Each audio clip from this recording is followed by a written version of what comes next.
we have three industry experts join today's session to share share with you their insights. We have Ryan from Zscaler, Chris from Microsoft, and John from Avanade. I'm Chris Steltzer, technical specialist for Microsoft.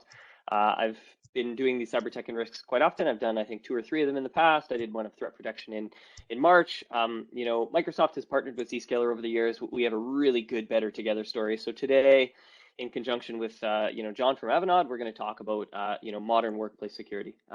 Ryan and John, do you want to give a quick intro for yourselves? Sure, yeah, I'll get started. I'm John Rohrich. I'm a senior manager in Avanade's cybersecurity practice. Again, I'm also a returning speaker at Cyber Tech and Risk. It's good to be back.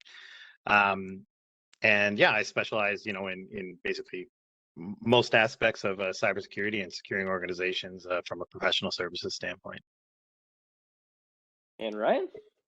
Yeah, Ryan Matthews with Zscaler. I was going to make a joke, long-time listener, first-time caller, but I feel like that makes me feel really old, and probably most of the people who are watching this won't get that joke. So I'm going to refrain from making that joke. I'm the technical specialist for Zscaler covering Western Canada. And yeah, I'm excited to do this session today. Awesome. So let's get into it. So the first topic we're here to talk about is really around addressing shadow IT. So we're going to let John do a little bit of an intro and speak to some of the challenges around what shadow IT is out there in the community. Sure. Yeah. Thanks. So, yeah, I mean, with what I've, I work with a lot of different clients in a lot of different industries, and one thing we're seeing for sure is that cloud services are ubiquitous now. Many companies either are or have sort of shifted to a cloud-first strategy, and we've also seen that users are trying to find their own ways to be productive. So often that means using whatever kind of cloud service gets the job done. And finally, we've seen threats like ransomware steadily increasing year over year, every year. All the different sort of data breach reports or things like that come out. And even just listening to the news, there's basically, new ransomware attacks happening all the time. And then there's definitely reason for that. At the same time, we're seeing, a lot of businesses, a lot of customers out there where the vast majority of employees are working from home. Those that are not offering remote work are at a competitive disadvantage when it comes to recruiting.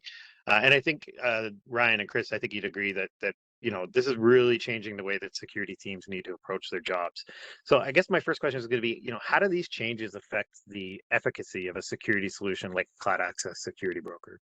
Yeah, I mean, definitely a CASB is going to be your key point of contact for addressing this notion of shadow IT. There's CASBs have lots of use cases out there, but one of the main requirements is really around, understanding what your users are using out there in terms of cloud apps. As John said, people grab whatever's convenient to them. If it's more convenient to me to put data in Dropbox than it is OneDrive, because me as an organization hasn't made it all that effective, then this is where shadow IT becomes a problem. So, CASBs can address that role by really, putting some time and effort in discovering which cloud applications are used throughout your environment. And we'll talk about how, integration with Zscaler can really rapidly expedite this discovery process. Then really understanding if those cloud applications that were discovered really meet your governance and compliance requirements. Like, do we want users storing data in an application that maybe doesn't use MFA, that maybe stores data in a country that we aren't legally allowed to do business with? So understanding which applications are being used and then understanding if those applications meet those compliance requirements is going to be a key point of integrating and deploying a CASB. So I'll pass it off to Ryan to talk a little bit about the different modes of operation around a CASB and how Zscaler might fit into that conversation. Yeah, thanks.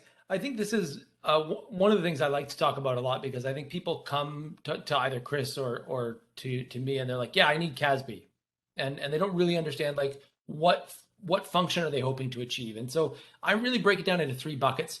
One is shadow IT discovery, which Chris just talked about. And this is something that Microsoft is fantastic at, really looking through all the logs and finding what apps are your users actually using. The second is what I call out-of-band protection. So the ability for your CASB solution to talk out-of-band via API to whatever your cloud app solution is to verify that, as John mentioned, that you're not storing ransomware there if it's a file type solution, or that the data that is being stored there meets your compliance requirements. But the third and the area where Zscaler really specializes most is in-band protection. So the ability to actually enforce those CASB rules in real time to sites that you may not have API control of, like sketchyshare.io or something like that. We're not going to have an API connection to that, but Zscaler can enforce in real time what you're going to do there. So okay, yeah, go ahead. Go ahead, Ryan. No, yeah. I was going to say, in terms of the way that we integrate together, we're really going to enable you to more quickly achieve the shadow IT discovery element within Microsoft Defender for cloud apps. And we're going to do that by seamlessly integrating the logs from all of your user traffic that travels through Zscaler into Defender.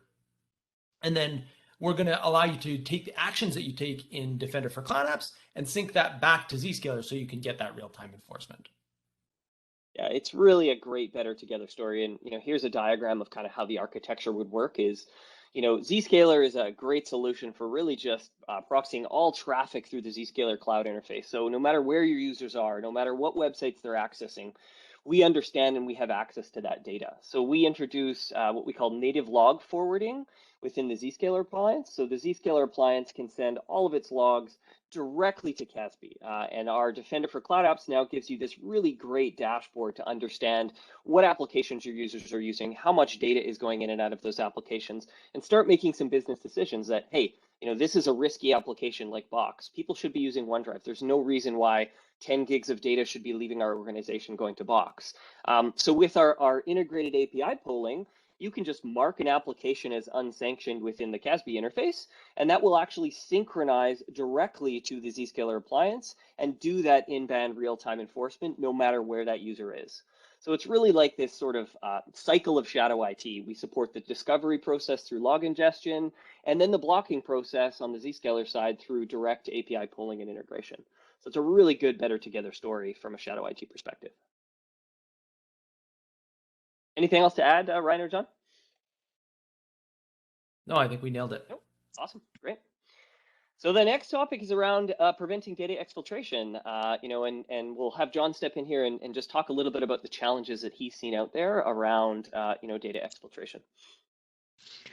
Yeah, great. Thank you. So, I mean, digital transformation and tech intensity are really leading to like this exponential data growth, right? The amount of data that's out there is just crazy.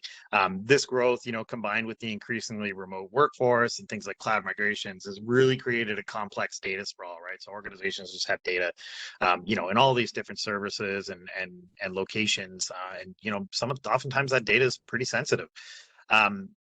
This we're seeing that this, kind of pits the security and regulatory requirements against the access business needs to deliver the value from that data. So how do we protect the data in a way that adheres to our regulatory requirements, but doesn't adversely affect the needs of the business in accessing that data? Yeah, and that's a really big point, John, is security works best when it meets people at a productive state. If our security is introduced that is blocking users complain about not being able to access data, we haven't really done our job as security experts. So security needs to meet people where they work. In the Microsoft ecosystem, we have a whole stack of tools called information protection and governance. It's really about following this life cycle of data, understanding your data. Once you understand where your data resides, protect your data through what we call sensitivity labeling and data encryption, and then also preventing data loss, ensuring that data doesn't go anywhere it isn't supposed to, as well as governing those records over the course of their lifetime. And while we do an amazing job of protecting data, on devices, within Teams, within Azure, even third-party cloud and on-prem, Zscaler is a really good partner here by enabling data protection in what we call in transit. Anything you want to add there, Ryan?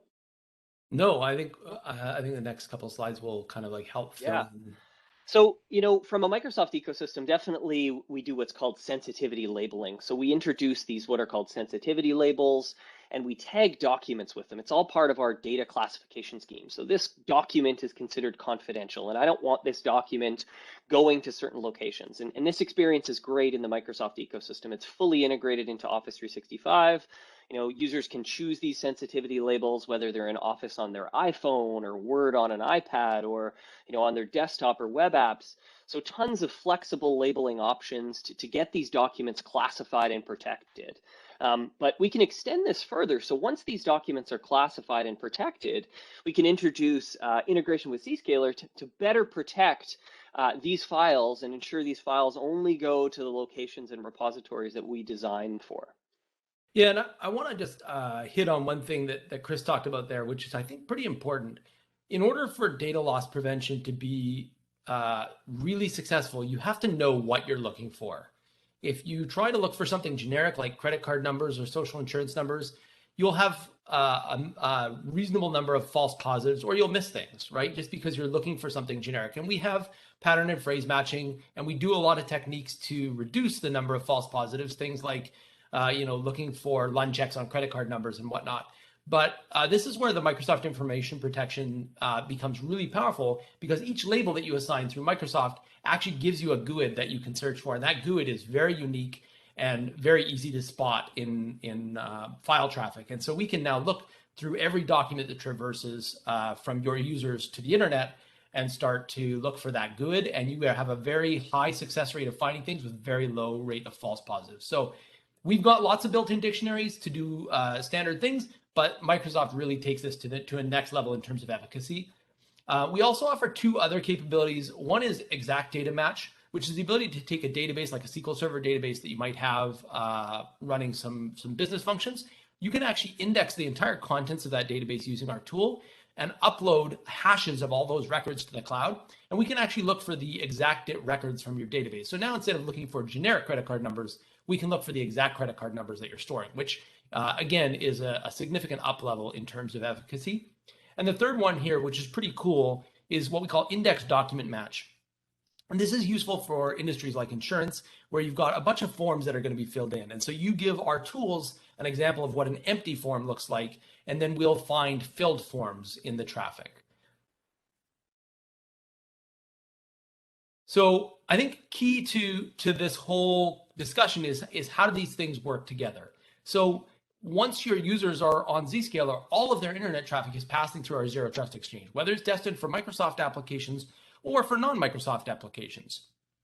And one of the key things that Zscaler does very well is decrypt all of that traffic. So any TLS encrypted traffic that's destined for sites that you may or may not want your private documents going to, that's decrypted by Zscaler. And once that traffic has been decrypted, now we can search inside for data leaks. And when we're searching, we're evaluating that against those tags provided by Microsoft Information Protection to ensure that the data marked as confidential by your users is blocked from going to places where it shouldn't go.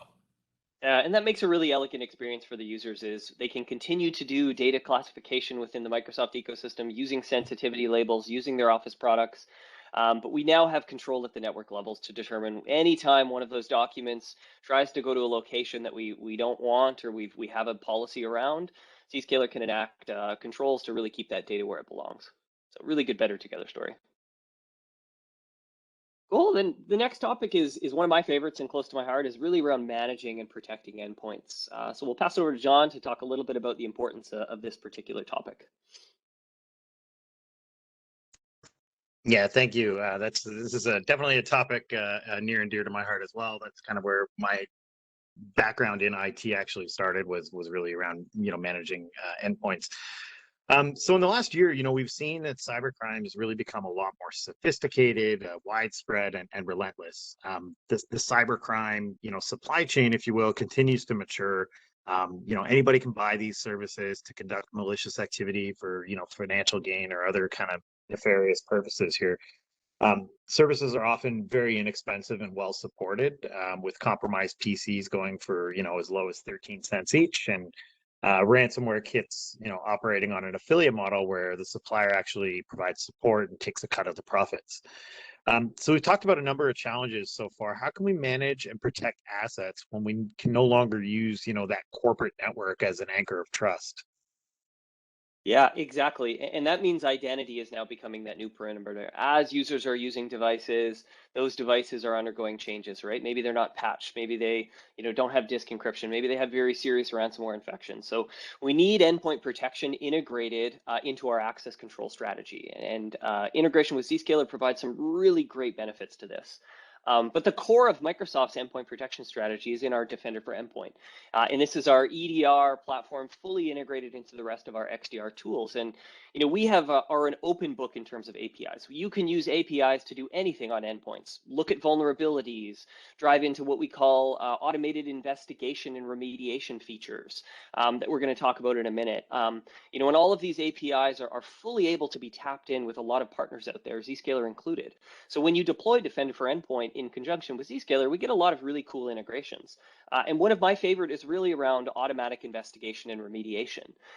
Think of AIR and the features within our automated platform is like additional hands within your security operations. Quite often, your analysts within your team are very, very burdened, doing a lot of manual remediation time, looking at okay, I get a piece of malware on an endpoint. Where did it come from?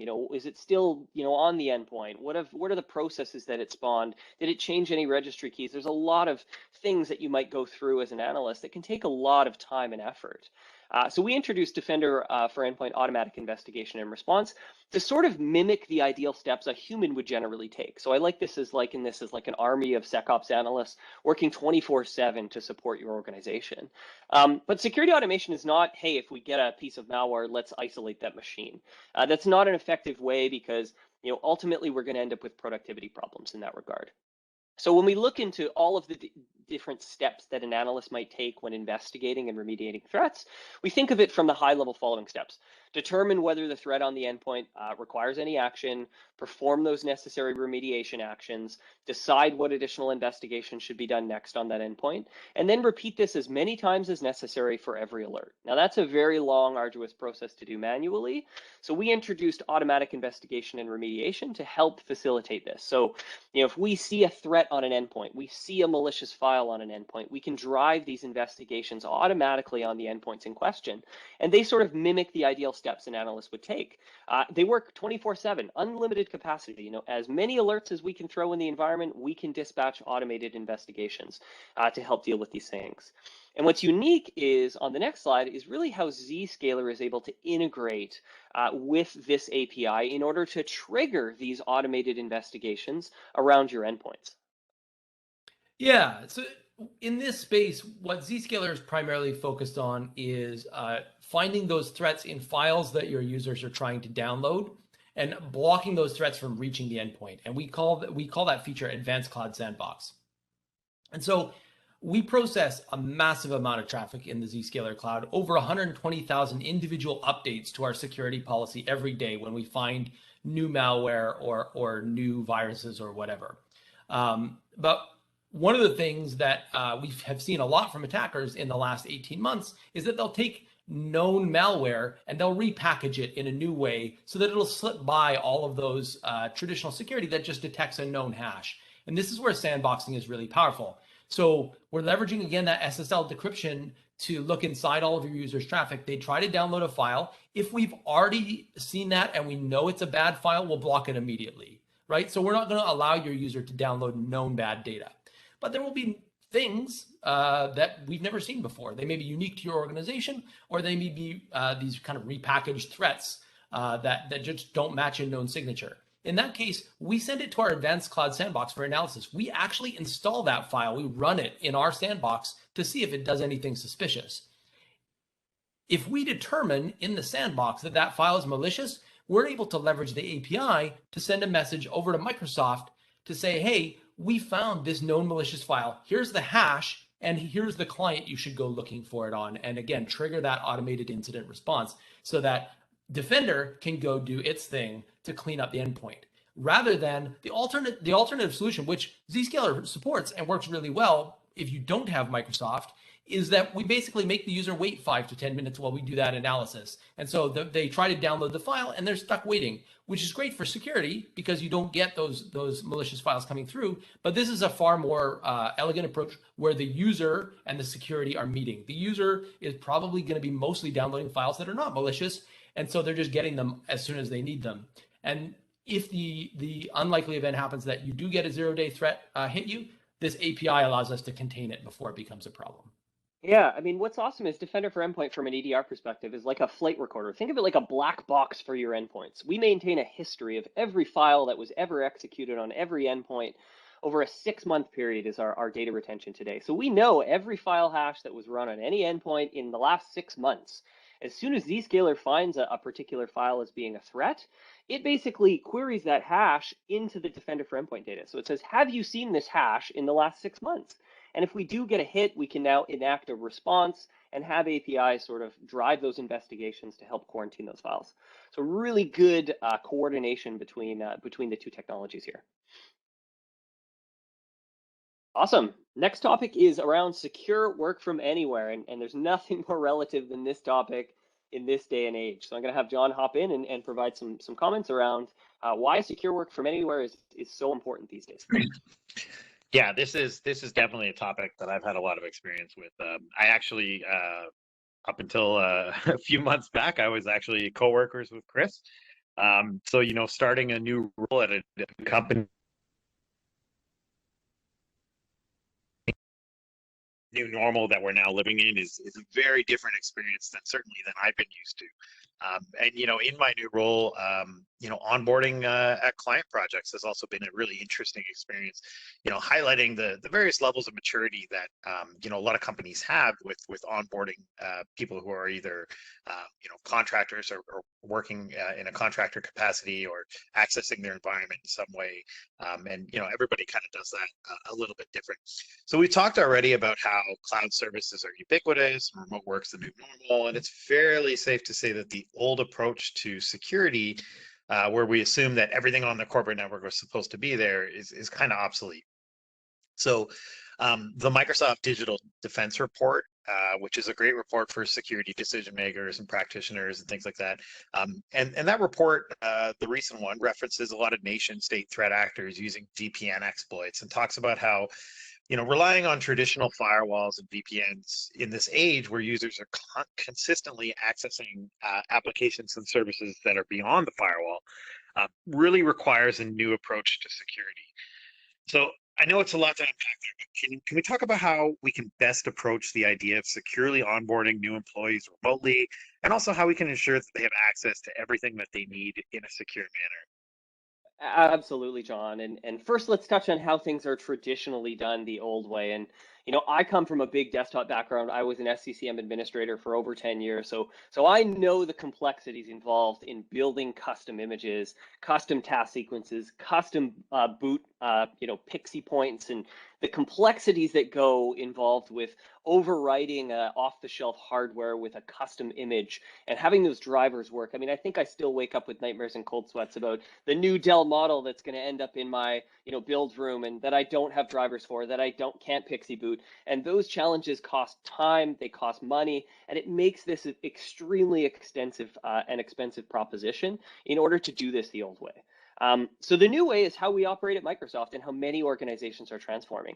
Is when I started at Microsoft, they ship a laptop straight to my house. It is an off-the-shelf piece of hardware, a Surface Book, a Surface laptop. I open that device, I connect it to Wi-Fi, and I transform that device, including secure zero trust network access, through things like Intune and Autopilot, making this a very productive device. And this is great. You know, at Microsoft, we actually adopted a standard where people are allowed to enroll their personal devices. This means that I can grab any device I want. In fact, my Surface Book 2 was not up to the task of my many windows and presentations. I decided to Intune enroll my, you know, 5 gigahertz gaming rig. And as long as I enroll that device and those security tools are deployed through Intune and Autopilot effectively, I can use my device to be a productive Microsoft employee. So this means when we adopt technology like this, there's really no more maintenance of images and drivers. We're using off-the-shelf hardware in its entirety to start the deployment process. What we can also do after procurement and during the deployment process is have the Zscaler client deployment integrated. So when that device is onboarded, we have the Zscaler client deployed through Intune, through Autopilot, enabling that device to connect securely to corporate resources. And at any time, we can wipe that device, we can reset that device, and ultimately retire that device when it's through its life cycle. So we have a really good partnership in this case. So once that Zscaler client is deployed, we have the ability to integrate with things like conditional access to ensure that while those devices are healthy, they are allowed to connect to the corporate network through our Zscaler client deployment. Yeah, so I think this is really interesting, and one of the things that's been of keen interest to a lot of our larger joint clients over the last year or so, because traditionally bringing that endpoint online required putting it on the network to join the domain. More modern customers have switched completely to Azure AD, but a lot of people still have some on-premises domain controllers, and so there was this weird stopgap of like I needed to get my user on the domain in order to move forward, but I need to get their laptop on the network in order to join the domain. And Zscaler kind of helps break that. So zero trust with Zscaler is really interesting and really simple. Intune automatically installs the Zscaler client. We collect posture information from the end user's device. Is Defender running like it's supposed to be? For example, is this corporate certificate installed? User then logs in via Azure Active Directory, and we collect in our cloud in the middle of the slide here all of the information about the user, what groups they belong to, what departments they're in, any special Azure Active Directory attributes that they have. And then when that user tries to access an application, their request is directed to our cloud. And for internet destinations, it will go through the traditional internet proxy stack and go to the left. But for private applications, it will be brokered by our cloud towards apps that live in your data center. But what's cool here is that unlike traditional network extension like VPN technology, where once I've connected, I've essentially extended my corporate network out to this laptop that's in my user's home. With Zscaler Private Access, we're not brokering network access. We're just brokering application access. And so when Chris tries to go to like intranet.microsoft.com, we can then query, should Chris have access to this intranet site at all? And if he does, then we have Zscaler reach out to that application on his behalf and broker the communication.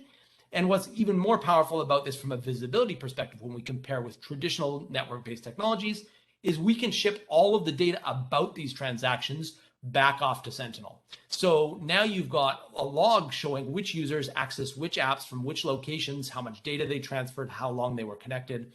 Really, really powerful visibility that allows you to trace what's been going on inside of your environment. So it's a cool partnership between Zscaler for brokering the physical access, and then Sentinel and Azure AD for providing the identity information and the repository for tracking kind of what's happened. Yeah, and the key in this whole access model is that security posture. So when that device is under attack, when we detect threats that haven't been mitigated on those endpoints, that security posture of that device is relayed to Intune and Azure AD, and it is integrated into those access decisions. This is all about zero trust. This is how we operate inside of Microsoft. If I leave my device in a drawer and I don't patch it, if I turn BitLocker off, if I get a serious piece of malware, my posture of that device is no longer compliant. We have rules that say, look, you have to be at or under a certain risk score for your machine. And if Defender for Endpoints sees an outstanding threat, your device becomes at risk. And what's great here is we can integrate that security posture into the Zscaler access decisions. So this way, while that device is under attack, the access to the any of the sort of ZPA or private access or internal intranet sites that maybe you might want your users to access are restricted while that device is under attack. We talked about a lot of the automated investigation features. What happens is automated investigation kicks in through a Defender for Endpoint integration. Those endpoints are remediated from threats. Once those threats are remediated and that device is no longer at risk, the Zscaler agent can kick back in and re-establish network connectivity back to your on-premise infrastructure. So it's really cool integration, but the key here is get that security posture data integrated into your access decisions. It's not going to help at 2 a.m. on a Sunday if the SOC gets an alert that a piece of malware is wreaking havoc on an endpoint. We need the assurance that those access decisions are integrated directly into the security posture of those devices. So the minute that device is under attack, we can remediate that access directly from that endpoint in question. And I think one thing that I kind of failed to talk about that I want to come back and highlight again is just like, yes, security posture is crucial, but also like I think changing this to be user identity driven access as well. Those are the two bits that I think are really key to the way that this changes everything. And is you're no longer providing access based on the device itself. You're providing access based on the user that's using the device. So it's the combination of, is the device meeting your posture requirements, and is the user on that device allowed to do the thing that they're trying to do? really, I think, takes this to the next level in terms of closing off vulnerabilities. So yeah, and at Zscaler, you make this process really easy. Like many organizations might not know what their users need access to. We can do a quick and rapid Zscaler deployment where ZPA just tunnels all traffic into your network, and then use that as an opportunity to understand and start to sort of like peel away the layers of an onion and say, okay, initially day one, we're just going to tunnel all traffic to get this solution working. Then let's start peeling it away to understand which users need access to which applications and start putting access controls a little more granular around that. yeah, absolutely.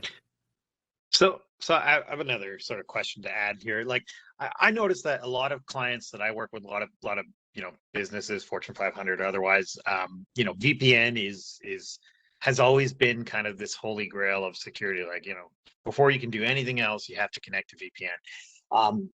The user experience there, depending on the client, has been kind of varies. And I'm not one to presume, well, I think that we definitely need to transition to a more identity-centric way of thinking about security. I'm not naive enough to think that we should, leave our networks completely open to the world. And so the idea of having some kind of secure connection to a network, I think is good. But how can we do that in a way that improves that, or doesn't affect the user experiences negatively, while still maintaining that kind of zero trust approach? Yeah, I mean, definitely, retrofit whatever VPN appliance you're using today with Azure AD. Like, get that modern SAML integrated authentication working with your VPN, so your VPN can have, things like multi-factor authentication, and more importantly, device health compliance, so we can monitor the health of those devices prior to establishing those VPN connections.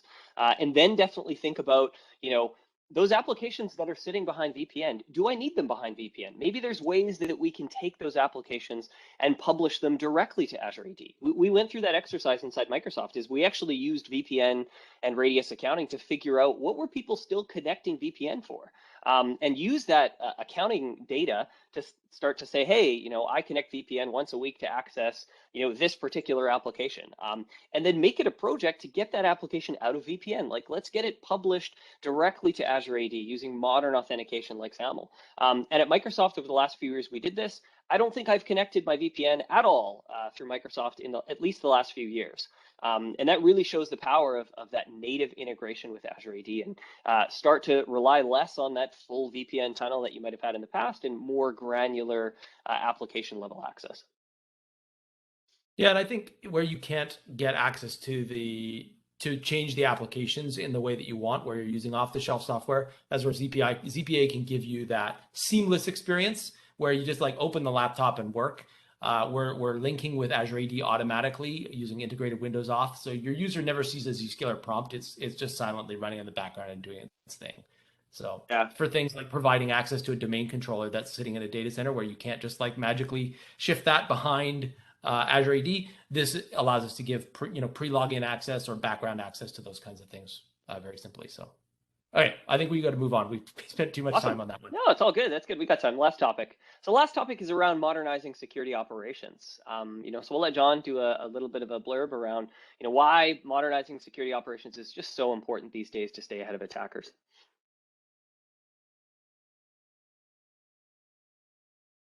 Still got you, John? Would help if I came off mute. Yeah. No worries. That's going in the recording, John, just so you know.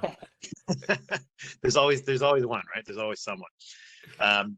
So security operations teams just simply aren't big enough, right? With few exceptions, I found that a lot of companies are really challenged by, the resources they have to identify, protect, detect, and respond and recover when it comes to security incident.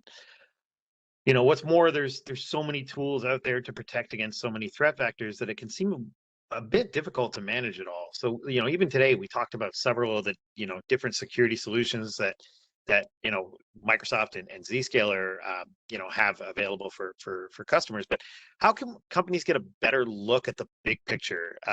When they have something like Zscaler protecting network access and a CASB securing access to cloud applications and a DLP solution here and an EDR solution there, how can we put the data together to get a meaningful view of what's happening when a security incident occurs, or even when a security incident is blocked or thwarted? I mean, absolutely, John. I mean, security tools are great. They make our lives easier. They keep our organizations more secure, but there will always be a human element. There's no way we can put ourselves out of a job by just automating all of security operations. Attackers are humans. Security operations needs to have that human element. So focusing on things like mean time to remediate and mean time to resolution are just super important for security operations. That should be the mission of every SOC is, reducing the amount of time it takes for an attacker to operate, unhindered within the environment and evict them and get business restored as soon as possible. And our cloud native SIEM, Microsoft Sentinel, makes it easy for you to do this. With limitless cloud speed and scale, you can stand a Sentinel instance up to adopt a cloud native SIEM very, very quickly. You can bring in all of your Office 365 data for free. I always say if you're a customer and in Office 365, you absolutely should have a Sentinel instance. There's no reason why you shouldn't. Even if you have a different SIEM today, evaluate the potential of Sentinel, get that free data ingested, and tons of easy integration with the existing tools you might have in your environment. So as John said, all of these tool sets we have out there are great, but Defender for Endpoint is throwing malware alerts, and Defender for Identity is throwing identity alerts on your domain controllers, and Defender for Cloud Apps is throwing DLP alerts that are happening with your data and data loss prevention. We have Defender for Cloud monitoring infrastructure. All of these are driving very, very high quality alerts and provide end-to-end investigation and remediation capabilities. But you might also have a desire and a requirement to bring in other third-party tools like Zscaler as an example, right? All of our network traffic is going through the Zscaler cloud. How do we effectively get that data into Microsoft Sentinel as well to help augment security operations? So when I'm looking at an alert on an endpoint, I can leverage a lot of the existing data that exists within my Zscaler tools to help augment and improve that functionality. We also layer on SOAR, right? SOAR is backed on our principle of technology called logic apps. So the ability when something happens within the Zscaler, or something happens within Defender for Cloud, we can introduce SOAR technology to help automate those alerts and response actions around the environment. So we make it really, really easy to bring in data across all of your data sources. As I said, there's tons of free data sources that you can ingest into Sentinel. We have a super, super easy to use Zscaler connector, so you can bring in all of that existing data from your Zscaler, right? All of that data traffic is going directly through the Zscaler private cloud. We can now ingest that data directly into Sentinel, as well as all of the other sources of data that we have, whether it be Azure AD, Microsoft 365, GCP, AWS, your legacy SIEM, all of that data centrally in the environment. So limitless cloud scale. We took the stance of migrating our existing on-premise SIEM inside of Microsoft to Sentinel. It's been a multi-year project, but our security operations analysts are extremely better for it. They're talking the performance impact of running very large queries over very large data sets has rapidly sped the time to respond for a lot of SOC organizations out there today. And when you integrate Zscaler directly to Sentinel, we include a lot of really cool value adds. The Zscaler solution comes with some pretty cool visual workbooks, and workbooks are just ways to sort of visualize your data. So when you import the Zscaler solution, it actually comes with a workbook called Zscaler Web Overview that gives you, a sort of graphical view of all the applications your users are using, as well as applications accessed over time, which devices are using the most bandwidth and things like that. In addition to this, because we have browsing traffic from every device, no matter where they are, we can integrate it with a lot of the analytical rules within Sentinel. So, when recent threats happen, like something like the Solargate scandal and the Exchange 0 day and different major threat actors out there, we publish a lot of really cool, what we call analytical rules into Sentinel. So, when SolarWinds hit, we published every IP and every DNS name into Sentinel that is responsible for the SolarWinds attack. We do automatic threat intelligence matching within Sentinel as well. So if we happen to see that IP address or that domain name inside of your Zscaler data or any other third-party data, we can, drive alerts in that. We can look at Zscaler traffic and, start to do machine learning and AI capabilities to look for anomalous network scanning or network volume or excessive data transfer. There's lots of analytical rules within Sentinel that can analyze your Zscaler traffic to give you a little bit of a leg up and have that data integrated into the security operations experience. In fact, what I really, really like is the ability to expand upon alerts that might happen in the environment. So if I see an alert from a DLP violation. Someone tried to download a file off of a sensitive data source, and this alert shows up in Sentinel, I can now begin sort of pivoting my investigation and analysis phase. So I can say, maybe show me where you've seen that IP address in my Zscaler data. Show me where you've seen this identity in some of the other data that I might have in my environment. So having all of that integrated data into a cloud-native SIEM like Microsoft Sentinel really helps dramatically improve security operations response time by having all of this data integrated into a single platform. Anything else to add, John and Ryan, before we open it up for questions? The one thing I'll say is that I've heard from my customers is that one of the advantages of the Zscaler integration here, one, from a private access perspective, getting visibility you didn't have before, but two, not having to deploy a lot of log collectors, right? We have that one simple feed to get all of your web traffic that traverses the Zscaler cloud into Sentinel with no extra effort required. And what's interesting is that that can capture server traffic, IoT traffic, user traffic. Like, it doesn't just have to be coming from end user devices. We can get stuff that's coming from cloud providers, from anything, and bring that in for you. Yeah. I mean, historically, collecting browsing traffic from all your firewalls all over the place can be a long, arduous task for sure. So just like how we integrate Zscaler data into the cloud app security shadow IT discussion, we also directly integrate log ingestion into Sentinel to sort of rapidly expedite that process. Yeah, good point. Awesome. Well, we thank you guys for all attending this session. We're going to open it up, I think, for Q&A. Bryan, do we have any questions that we want to get to in the river?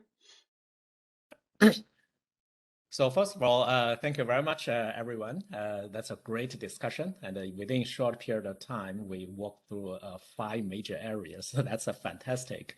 And there's a lot of insights. We do get quite many asks. So, okay, there are a lot of information there, right? So they want to review that afterwards. So they ask, can we get a record all those things, which I can answer generally. So we already record this session. We will review with the speakers. Once they approve that, we will publish to the YouTube channel. So you can subscribe to our YouTube channel to watch that. There are a couple of other specific questions. So I try to summarize a little bit. So one key question here is, so we cover several technologies here, so also on here and there. So if we want to have some is there we need to have a separate all kind of solutions, or is that possible we have just on one place to see everything to make sure, okay, we don't need to go to each individual silo things, and we can come to one central place to look at it, to manage from there. Is that possible? Yeah. Or is that just a dream? Yeah, I mean, the mission of a SOC should always be use the best tools of the job. And, even at Microsoft, there was a lot of tools throughout our lifespan that even our own tools didn't quite fit our requirements. When, if we look back in, the development of what we call Defender for Identity, there was ATA, Advanced Threat Analytics, and that particular sensor that would go on our domain controllers, it wasn't scalable enough for the quantity of traffic that we had inside of Microsoft. So we opted for an alternative solution internally. As that solution matured, Defender for Identity came out, we rapidly adopted that as it fit our needs. So I really don't think any SOC or any security operations team will find that one silver bullet of a solution will solve all of their challenges in the environment. The key is, having all of that data integrated into whether it be XDR or SIEM in a collaborative fashion. So making sure all of those alerts are in one spot and using the best tools for the job to help facilitate investigations. We don't want things being missed. Things like, as I said, MTT and MTR, mean time to response and mean time to resolution, are so important for a SOC. So use whatever tools you have available at your disposal to help support those metrics within the SOC. Would generally be my recommendation. Yeah, I would add to that, actually, that a lot of clients that I've been working with are now trying to get to a point where they realize that having 17 or 38 different security vendors can really add a lot of complexity, and of course complexity is kind of the enemy of security. And if we can get to a spot where we have where we can minimize a lot of those solutions. And I think even Gartner, like some of the analysts are calling this out as well. If we can minimize the number of vendors, but still have a really strong solution, and again, be able to aggregate all that data, correlate it, and give you kind of a view as to what's going on, much better than we would if we had, just the top right of each Gartner Magic Quadrant, all installed in the environment. You have 30 some odd tools, and that can be almost impossible to kind of get an overview of what an actual security incident's looking like. So when you have that data being aggregated and correlated together, I think that's really going to improve your means of dealing with security incidents. Yeah, and I think the one thing that I would add as well there is that you guys are bang on, but I think having that integration between the tools that you are selecting, where you do have to have multiple tools. So Zscaler considers ourselves to be best in class at protecting traffic that's in transit, but Microsoft is really great at identity, and so we partner there. Microsoft is great at endpoint, so we partner there. And so having those integrations means less actual hands-on keyboard work and less. You mentioned, John, like complexity is the enemy of security. You want to have it so that when somebody disables a user in AD, that user loses access to the network, right? That's not two steps. And so having that integration between a smaller number of platforms that work well together, I think takes the operational complexity out and kind of like simplifies the architecture as well. Yeah. Very good. And another popular question, of course, is related to, we talk about a lot of advanced technology or something cool, something new. For quite many, especially for medium to large organization, they already have their current solutions. It could be based on the legacy model or old model or whatever model they have. And they may not be zero trust ready, or they may not be like a VPN zero. So what's your recommendation to transition to migrate to the newer, better, but in the meantime, keep in mind, there's still the day-to-day job need to fulfill. Sure. Yeah. If I can jump in on this one, I see this a lot, right? This is, I'll pick on, I hate to pick on a single vendor, but like you look at the vendor like Symantec, right? A few years back, they were among the top in terms of endpoint protection, right? Just as an example. They've gone through a number of different acquisitions. Their business has changed. They've changed their focus. Now they may not be the best option in that area, right? So, I work with clients sometimes where it's a big job. They need the proper expertise in there really to help them along that journey. But sometimes you really got to bite the bullet and just do it. As part of that, there's all these things that sometimes seem a little out of our control, like things like budget. Trying to socialize this with the board of directors if need be to invest in a more advanced or newer solution that's going to meet the business requirements more. And it's weird because we have to get to a point where we're not telling the board about the costs of getting this thing. We're talking to the board about the costs of not doing anything, right? And that, I think, is kind of where it really helps us to be able to kind of make our case as security practitioners to those who are decision makers on the business side as to why we need to make this change. And then the other thing I would say, and working for a company that we do a lot of work with customers, we bring a lot of best practices and experience to the table. So this may seem a little bit selfish for me to say, but if you don't have the resources internally to do something, then it's important to get things done right. So if you're going to implement a new technology, and all you have is folks in the organization who might have read the documentation, for example, but have never had any kind of hands-on experience dealing with this type of thing, there's always several different factors that documentation alone doesn't cover, right? Like things like communicating to your users, developing a plan, and getting from that point A to point B. So certainly look at engaging someone who can help with that, I think, is important as well.